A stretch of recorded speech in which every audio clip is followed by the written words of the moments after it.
Installez-vous confortablement dans une petite couverture. On est 19, ça fait plaisir, merci d'être là. Après, c'est les vacances scolaires, ça peut expliquer oui, mais il y a le The Event, donc je pensais qu'il y aurait son père, mais bon, ça me va. Chapitre 11. 60 secondes.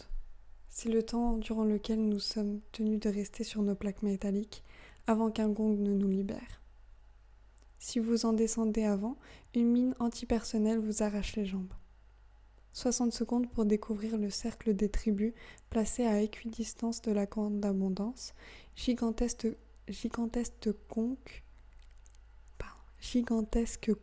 dorée dont la gueule, de 7 bons mètres de hauteur, déborde de tout ce qui peut être le plus utile ici dans l'arène. Nourriture, récipients d'eau, armes, médicaments, vêtements, briquets. D'autres ustensiles sont disséminés tout autour, dont la valeur décroît à mesure qu'on s'éloigne de la conque. Par exemple, à quelques pas seulement, je distingue un carré de toile plastique d'un mètre de côté.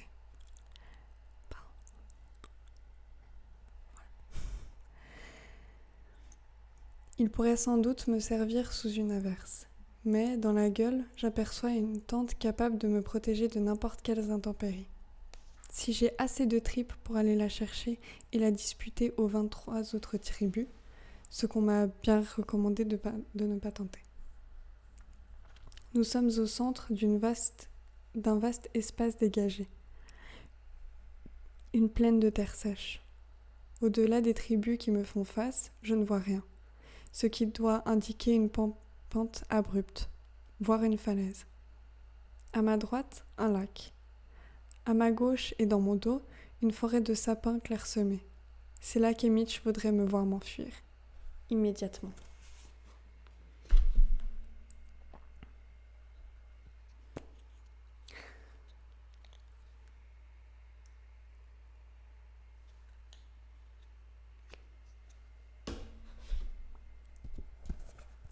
J'entends encore ces instructions. Dégagez, mettez autant de distance que vous le pourrez entre les autres et vous, et trouvez-vous un point d'eau. Mais c'est tentant, si tentant de voir tout ce butin étalé sous mes yeux. Et je sais que si ce n'est pas moi qui le ramasse, quelqu'un d'autre le fera.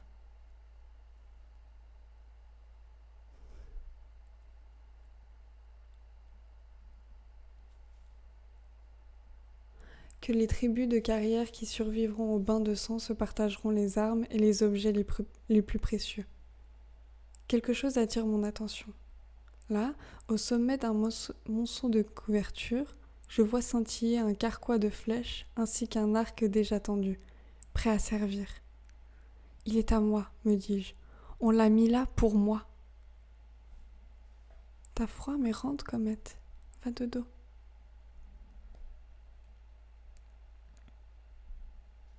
Salut Security. Au fait, j'ai vu le raid que t'as fait. Ça me l'avait pas affiché et je l'ai vu plus tard. Merci pour le raid. Et je lis Hunger Games.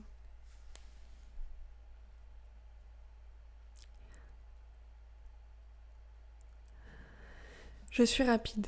Au sprint, je bats toutes les filles de mon école, même s'il y en a 2 qui réussissent à me battre dans les courses de fond. Mais cette course de 40 mètres est largement à ma portée. Je sais que je peux le faire, que je peux y arriver la première, mais la question est de savoir si je parviendrai à m'enfuir assez vite.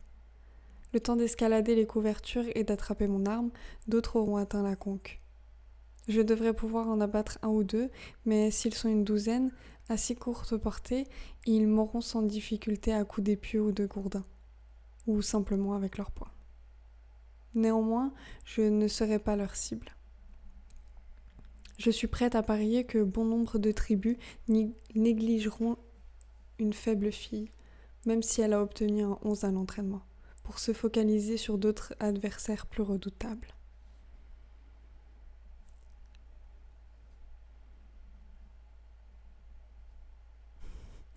Au revoir, Late.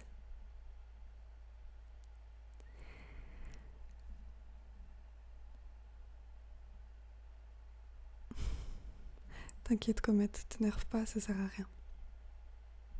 Et Mitch ne m'a jamais vu courir. Peut-être que, sinon, il m'aurait conseillé de tenter ma chance. De m'emparer de l'arme, vu que c'est précisément celle qui pourrait me sauver. Je ne vois d'ailleurs qu'un seul arc dans toute la pile. La minute est presque terminée. Je sais qu'il va falloir prendre une décision et je me prépare à m'élancer. Non en direction de la forêt, mais vers la corne d'abondance, vers l'arc. Quand soudain, je remarque Pita, le 5e tribu à ma droite, assez loin. Pourtant, je vois qu'il me regarde et j'ai l'impression qu'il secoue la tête. Mais j'ai le soleil dans les yeux et pendant que j'hésite, le gong retentit. Ah, au fait, t'es peut-être déjà parti, mais si conjugaison a un problème, il peut venir me voir directement vu que c'est moi qui les banne. On s'expliquera, y a pas de souci. C'est fichu, j'ai raté ma chance. Parce que ces quelques secondes perdues suffisent à me faire changer d'avis. Mes pieds traînent dans la poussière, dans un sens puis dans l'autre, hésitant sur la direction à prendre. Finalement, je bondis en avant, et je ramasse la toile en plastique, ainsi qu'une miche de pain. Ma récolte est si maigre que je suis furieuse contre Pita et que je sprinte sur 20 mètres afin de récupérer un sac à dos orange qui peut contenir n'importe quoi. Je ne supporte pas l'idée de partir les mains vides. Comète, parce qu'il faut se dire que ces personnes-là, si elles sont pas contentes, elles partent et si elles font chier, on n'a qu'à les ban, en fait. Ça sert à rien de s'énerver, c'est juste perdre de l'énergie pour rien. Un garçon, celui du district 9, je crois, atteint le sac à dos en même temps que moi. Et pendant un bref instant, nous tirons dessus chacun de notre côté. Puis il tousse et m'éclabousse le visage de sang. Je trébuche en arrière, dégoûtée, perplexe devant cette giclée tiède et poisseuse. Le garçon s'écroule. C'est là que je remarque le couteau qu'il a dans le dos. D'autres tribus sont arrivées à la corne d'abondance et commencent à se déployer autour. Oui, c'est la fille du district 2, à une dizaine de mètres, qui court dans ma direction, avec une demi-douzaine de couteaux à la main. Je l'ai vue lancer à l'entraînement. Elle ne rate jamais. Et je suis sa prochaine cible. Mon appréhension générale se transforme en peur immédiate de cette fille. De cette prédatrice qui pourrait me tuer en quelques secondes. L'adrénaline me donne un coup de fouet. Je jette le sac sur mon épaule et pique un sprint vers la forêt. J'entends la lame siffler dans l'air et, d'instinct, je remonte un peu le sac pour protéger ma nuque. La lame se fiche dans le sac. Les 2 lanières sur les épaules, cette fois, je continue à courir. Je sais au fond de moi que la fille ne va pas chercher à me poursuivre, qu'elle va retourner à la corne d'abondance avant que toutes les bonnes choses soient parties. Je grimace un sourire. Mais merci pour le couteau, me dis-je. À la lisière de la forêt, je me retourne un instant pour évaluer la situation. Une dizaine de tribus s'entretuent au pied de la conque. Plusieurs gisent déjà dans la poussière. Ceux qui ont préféré s'enfuir sont en train de disparaître entre les arbres ou derrière la pente de l'autre côté. Je repars au pas de course jusqu'à ce qu'on ne me voie plus. Puis je ralentis et je continue en petite foulée, à un rythme que je peux tenir un moment. Au cours des heures qui suivent, j'alterne la marche et le petit trot afin de mettre la plus grande distance possible entre mes concurrents et moi. J'ai perdu mon pain en me battant avec le garçon du district 9, mais j'ai réussi à fourrer le carré de plastique dans ma manche. Tout en marchant, je le plie soigneusement et le range dans ma poche. Je récupère également le couteau, une belle arme, avec une longue lame acérée et dentelée près du manche, ce qui sera pratique si je dois scier quelque chose. Je le glisse dans mon ceinturon. Je n'ose même pas m'arrêter pour l'examiner. Je n'ose même pas m'arrêter pour examiner le contenu de mon sac. Pas encore. Je continue sans relâche, en prenant juste le temps de m'assurer qu'on ne me suit pas. On va pas dormir tard, c'est les vacances. Salut Riyad. Ah mince, Archa, pourquoi il s'est éteint?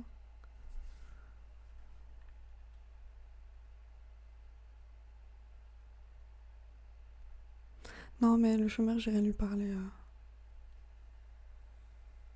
Tu veux faire une radio délire avec moi, Tarte? Bah, tout de suite, là, non. C'est pas trop le mood. Mais plus tard, ouais.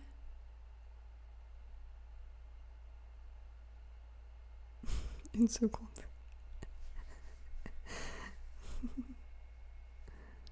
Non, pas tout de suite. Bah, ouais, volontiers, security. Pourquoi pas? Je peux marcher longtemps, je le sais. J'ai l'habitude de la forêt. Mais je vais avoir besoin d'eau. C'était la deuxième recommandation des Mitch, et comme je me suis plus ou moins loupée sur la première, je m'applique à ouvrir l'œil, sans résultat. Non, je travaille pas demain, on est vendredi. C'est le week-end là. La forêt se modifie peu à peu. D'autres arbres se mêlent aux sapins. Certains que je reconnais et d'autres non. À un moment, j'entends un bruit suspect et je sors mon couteau, prête à me défendre. Mais ce n'est qu'un lapin apeuré. Contente de te voir, je murmure. Car s'il y a un lapin, il y a peut-être des centaines d'autres qui n'attendent que mes collets. Le terrain descend en pente douce. Je n'aime pas ça. Les vallées me donnent la sensation d'être prise au piège. J'aime me trouver en hauteur, comme dans les collines qui bordent le district 12, là où je peux voir arriver mes ennemis de loin. Mais je n'ai pas d'autre choix que de continuer.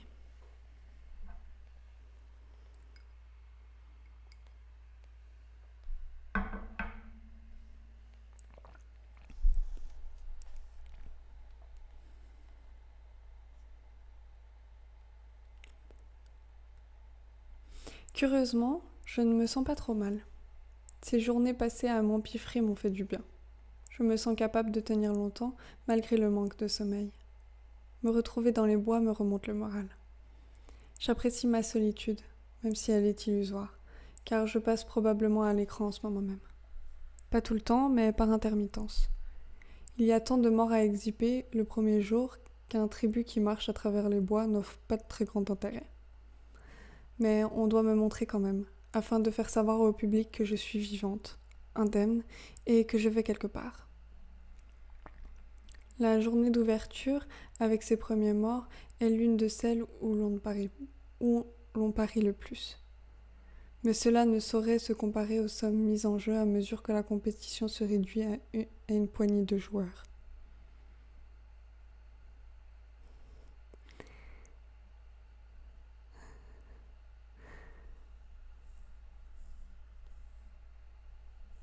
Recardio.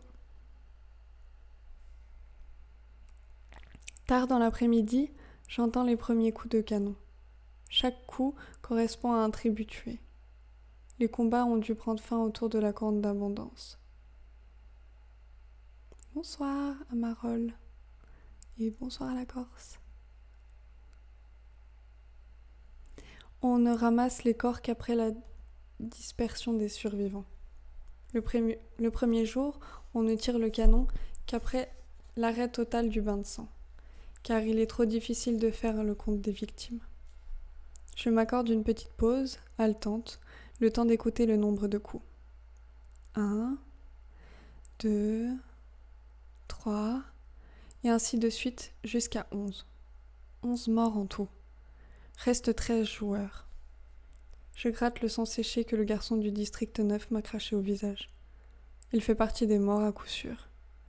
Je m'interroge au sujet de Pita. A-t-il survécu à la journée ? Je le saurai dans quelques heures, quand on projettera dans le ciel le portrait des morts, afin que nous puissions tous les voir. Bien tenté cardio.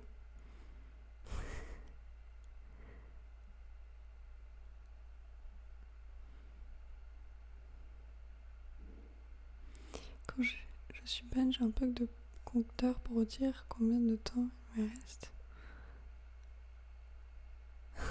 Putain, c'est con. Te fais pas ban alors. Subitement, me voilà bouleversée à l'idée que Pita soit déjà mort. Saigné à blanc, ramassé et en route pour le Capitole, où il sera nettoyé, rhabillé et renvoyé au district 12 dans une boîte en bois. Parti, sur le chemin du retour. Je m'efforce de me rappeler si je l'ai vu après le déclenchement des hostilités. Mais la dernière image qui me vient est celle de Pita en train de secouer la tête au moment du coup de gong.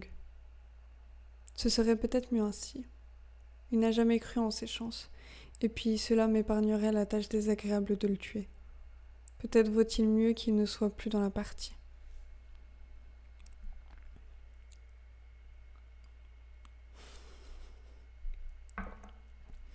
Ton PC, il a l'air au bout de sa vie, Archa. Je m'assois lourdement à côté de mon sac, épuisée. Je dois en examiner le contenu avant la tombée de la nuit. Faire le bilan de mes possessions. En dénouant les lanières, je remarque qu'il a l'air très résistant, en dépit de sa couleur catastrophique. Cet orange va briller dans le noir. Je prends note de le camoufler à la première heure demain matin. Je soulève le rabat. Ce que je voudrais le plus, là maintenant, c'est de l'eau. Et Mitch nous a recommandé d'en trouver immédiatement, à juste titre. Je ne tiendrai pas longtemps sans eau. Je pourrais continuer quelques jours avec les symptômes pénibles de la déshydratation, mais ensuite je déclinerai rapidement et je mourrai en 1 semaine, grand maximum. Je déballe soigneusement le contenu. Un sac de couchage ultra léger qui conserve la chaleur corporelle, un paquet de biscuits, un paquet de lanières de bœuf séché, un flacon de teinture d'iode, une boîte d'allumettes, une bobine de fil de fer, une paire de lunettes de soleil et une gourde en plastique de 2 litres, complètement vide. Pas d'eau.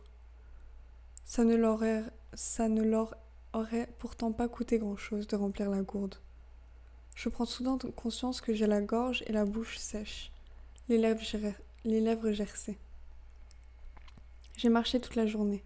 Il faisait chaud, j'ai beaucoup transpiré. J'ai l'habitude chez nous, mais je retrouve toujours des torrents auxquels m'abreuver, ou au pire de la neige que je peux faire fondre. Salut cardio, bisous, bonne nuit. Je remets tout dans mon sac quand une pensée affreuse me traverse l'esprit. Le lac, celui que j'ai vu pendant que j'attendais le gong. Et si c'était la seule source d'eau dans toute l'arène? Voilà qui garantirait de beaux combats. Il se trouve à une bonne journée de marche désormais. Une sacrée trotte, sans rien boire. Et quand bien même j'y parviendrais, je suis sûre qu'il serait étroitement surveillé par plusieurs tribus de carrière. Je commence à paniquer lorsque je me rappelle le lapin que j'ai surpris plus tôt dans l'après-midi. Il doit forcément boire lui aussi. Je n'ai plus qu'à trouver où.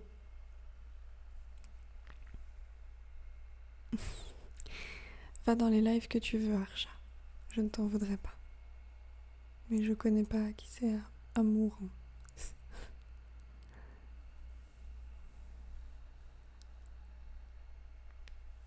Le soir tombe et je me sens mal à l'aise.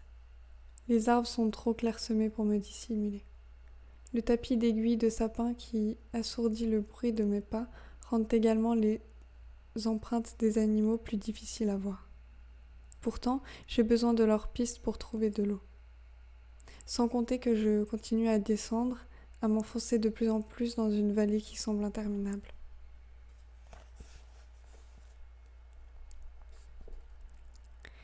J'ai faim également, mais je n'ose pas encore entamer mes précieuses réserves de biscuits et de bœuf séché. Je sors donc mon couteau, je m'approche d'un sapin, je découpe un pan d'écorce et je me taille une grosse poignée d'écorce intérieure, plus tendre. Je la mâche lentement en reprenant mon chemin. Après 1 semaine à savourer ce qu'il se fait de mieux au monde, j'ai un peu de mal à avaler. Mais ce n'est pas la première fois que je mange du sapin dans ma vie. Je m'y referai vite.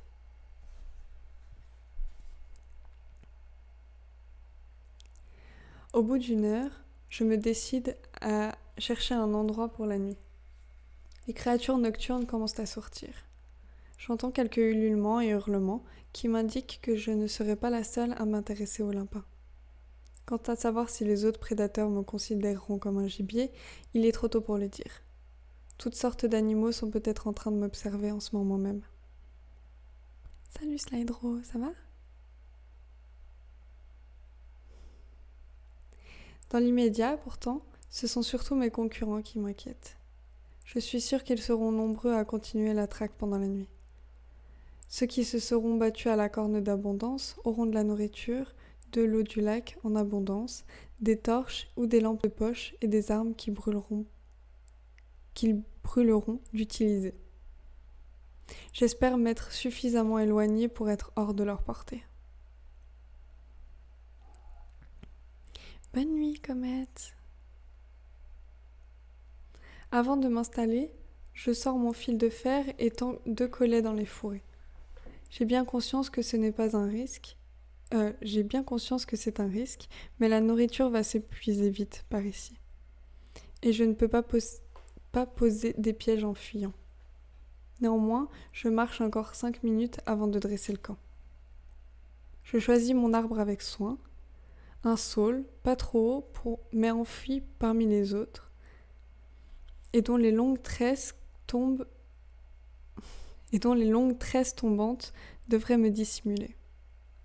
Je me hisse en restant dans les plus grosses branches, à proximité du tronc, et me déniche une fourche solide pour y installer mon lit. Ça demande un peu de travail, mais je parviens à disposer le sac de couchage de manière relativement confortable. Ouais, c'est le retour de la lecture audio, Slydro. J'enfonce mon sac à dos tout au fond et je me glisse à l'intérieur. Par mesure de précaution, je retire mon ceinturon, le passe autour de la branche et du sac et le boucle au niveau de ma taille. Comme ça, si je me retourne dans mon sommeil, je n'aurai pas à craindre de m'écraser par terre. Je suis suffisamment petite pour rabattre le sommet de mon sac sur la tête. Mais j'enfile ma capuche également. La nuit tombe et l'air se rafraîchit rapidement. Malgré les risques que j'ai encourus pour ce sac à dos, je sais à présent que j'ai fait le bon choix. Ce sac, qui conserve et me restitue ma chaleur corporelle, se révèle inestimable. Je suis certaine qu'il doit y avoir d'autres tribus en ce moment même dont la principale préoccupation consiste à se réchauffer alors que je devrais pouvoir m'offrir quelques heures de sommeil. Si seulement je n'avais pas aussi soif.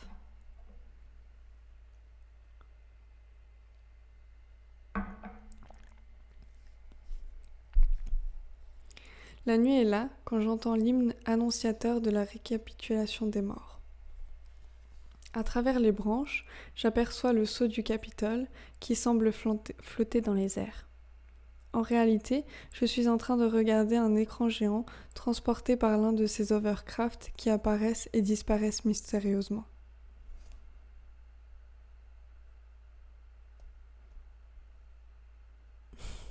À toute chômeur. L'hymne s'achève et le ciel redevient noir.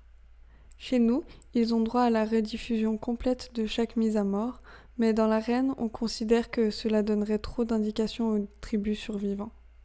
Par exemple, si j'avais pu m'emparer de l'arc et si j'avais abattu quelqu'un, mon secret serait dévoilé. Non, ici nous n'avons droit qu'aux photos et Non. Ici, nous n'avons le droit qu'aux photos qui illustraient nos scores à l'entraînement. De simples portraits, sauf qu'en guise de score, elles s'accompagnent désormais d'un numéro de district. Je respire un grand coup quand les visages des 11 victimes commencent à défiler. Je les compte un à un sur mes doigts. Oui, j'enregistre Slydro, et après je les mets sur YouTube. Tu peux faire .!YT. Le premier à s'afficher est celui de la fille du district 3, ce qui veut dire que les tribus de carrière du 1 et du 2 ont survécu. Sans surprise jusque-là, puisque c'est le tour du garçon du district 4. Sans surprise jusque-là. Puis, c'est le tour du garçon du 4. Je m'y attendais pas. D'ordinaire, les tribus de carrière survivent tous à la première journée. Puis le garçon du district 5. On dirait que la fille au visage de renard s'en est sortie. Les 2 tribus du 6 et du 7. Le garçon du 8 Les deux du 9. Oui, je reconnais le garçon auquel j'ai disputé le sac à dos. Tous mes doigts sont tendus. Il ne reste plus qu'une victime. Serait-ce Pita ? Non, c'est la fille du district 10. Et voilà, le sceau du Capitole disparaît dans un dernier arpège. Les bruits de la forêt peuvent reprendre. Je suis soulagée que Pita soit encore en vie. Si je dois mourir, c'est sa victoire qui profitera le plus à ma mère et à Prime. C'est sans doute ce qui explique les émotions contradictoires qui m'agitent chaque fois que je pense à lui. La gratitude pour m'avoir donné un avantage en affirmant m'aimer lors de son interview. La colère pour la supériorité qu'il a manifestée sur la terrasse. La crainte à l'idée de me retrouver nez à nez avec lui dans cette arène. 11 morts, mais aucun des districts 12.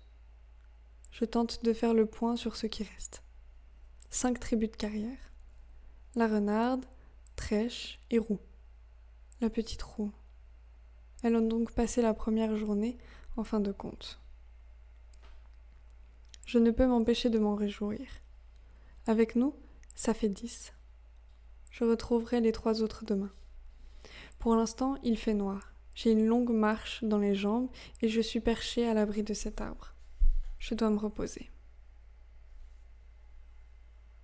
J'ai à peine dormi ces 2 derniers jours, et puis il y a eu ce long trajet jusqu'à l'arène. Lentement, je m'efforce de détendre mes muscles. Mes paupières se ferment. La dernière pensée qui me vient à l'esprit est que j'ai de la chance de ne pas ronfler.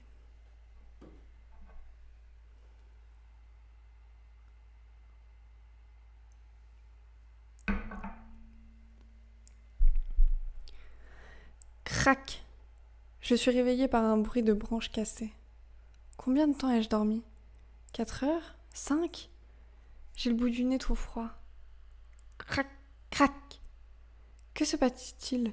Ce n'est pas le bruit d'une brindille qu'on écrase par Oh les gardes. non, j'ai fait une tache de fraise molle sur ma cravate LED. Merci pour le follow, Jean-Kévin. Ce n'est pas le bruit d'une brindille qu'on écrase par mes gardes, mais celui d'une branche qu'on arrache. Crac, crac. Ils proviennent d'une centaine de mètres sur ma droite. Lentement, silencieusement, je me tourne dans cette direction. Pendant quelques minutes, je ne vois pas grand-chose, sinon des frondaisons qui agitent dans le noir. Puis j'aperçois une étincelle et un petit feu qui s'allume. Une paire de mains se réchauffe au-dessus des flammes, mais c'est tout ce que je distingue. Bonne nuit, Fury. Merci de m'avoir aidée. Je dois me mordre la lèvre pour ne pas crier une bordée d'insultes à l'auteur de ce feu. Qu'a-t-il donc dans la tête ? Il l'aurait allumé hier soir à la tombée de la nuit, passe encore.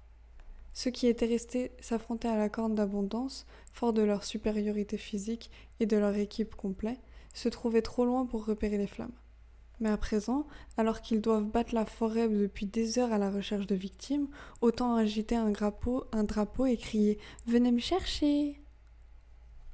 Et je suis là, à un jet de pierre du concurrent le plus bête des jeux, piégé dans un arbre, n'osant pas m'enfuir puisque ma position vient d'être dévoilée à tous les tueurs éventuels du voisinage. D'accord, il fait froid et tout le monde n'a pas de sac de couchage, mais cet imbécile aurait tout de même pu serrer les dents et tenir le coup jusqu'à l'aube. Je reste à fulminer dans mon sac pendant 2 bonnes heures et à me dire que si je pouvais descendre de mon arbre, je n'aurais aucun scrupule à éliminer mon voisin. Mon district m'a poussé à fuir plutôt qu'à me battre. Mais ce garçon constitue un risque énorme.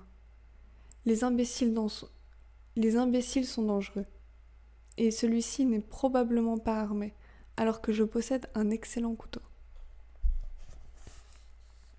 Il fait encore nuit, mais on sent l'aube qui s'approche. Je commence à croire que nous, c'est-à-dire celui qui envisage de tuer, et moi, auront peut-être la chance de passer inaperçus. Puis je les entends. plusieurs paires de pieds qui s'élancent au pas de course. L'auteur du feu a dû s'assoupir. Ils sont sur elle avant qu'elle puisse s'échapper. Je sais que c'est une fille à présent. Je l'entends à ses supplications, à son cri d'agonie. Ce sont alors des rires et des félicitations de plusieurs voix. Quelqu'un lance. Et de 12, plus que 11. Proclamation saluée par des hurlements. Ainsi donc, ils chassent en meute. Ça ne m'étonne pas vraiment. Des alliances se font souvent dans les premières étapes des jeux. Les forces s'unissent afin de traquer les plus faibles, puis, quand la tension se fait trop grande, ils se retournent les uns contre les autres.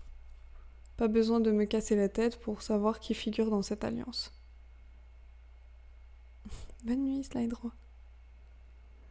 Ça marche, bonne nuit le chômeur, bisous. À tous les coups, ce sont les tribus de carrière des districts 1, 2 et 4. 2 garçons et 3 filles. Ceux qui prenaient leur déjeuner ensemble. Je les entends fouiller le cadavre de la fille. Je devine à leurs commentaires qu'ils ne trouvent rien d'intéressant. Je me demande si la victime est roux, mais j'écarte rapidement cette idée. Elle est beaucoup trop maligne pour allumer un feu comme ça.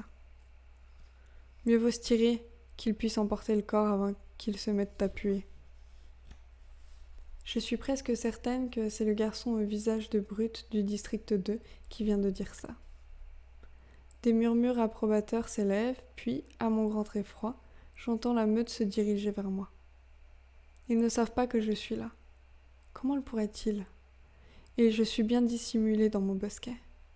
Du moins jusqu'au lever du soleil. Après, mon sac de couchage noir deviendra plus visible qu'autre chose. Mais s'ils continuent tout droit, ils passeront devant moi et seront partis dans 1 minute. Hélas, les carrières font halte dans la clairière, à moins de 10 mètres de mon arbre. Ils ont des lampes électriques, des torches. Je distingue un bras, une bottine, à travers les frondaisons. Je me change en statue. Je n'ose même plus respirer. M'auraient-ils repéré ? Non, pas encore. Leurs préoccupations montrent bien qu'ils ont l'esprit ailleurs. On aurait déjà dû entendre le canon, non ? Oui, je ne vois pas ce qui les empêche de descendre le chercher. À moins qu'elle soit encore en vie. Elle est morte, je l'ai plantée moi-même. Alors, qu'attendent-ils pour faire tirer le canon ? L'un de nous devrait retourner là-bas, s'assurer que le travail est bien fait. Oui, ce serait bête de devoir la pister une 2e fois. Puisque je vous dis qu'elle est morte. Une dispute éclate jusqu'à ce qu'un tribut fasse taire les autres. On perd du temps, je vais retourner l'achever, et ensuite on bouge. Je manque d'en tomber de mon arbre, c'est la voix de Pita. Fin du chapitre 11.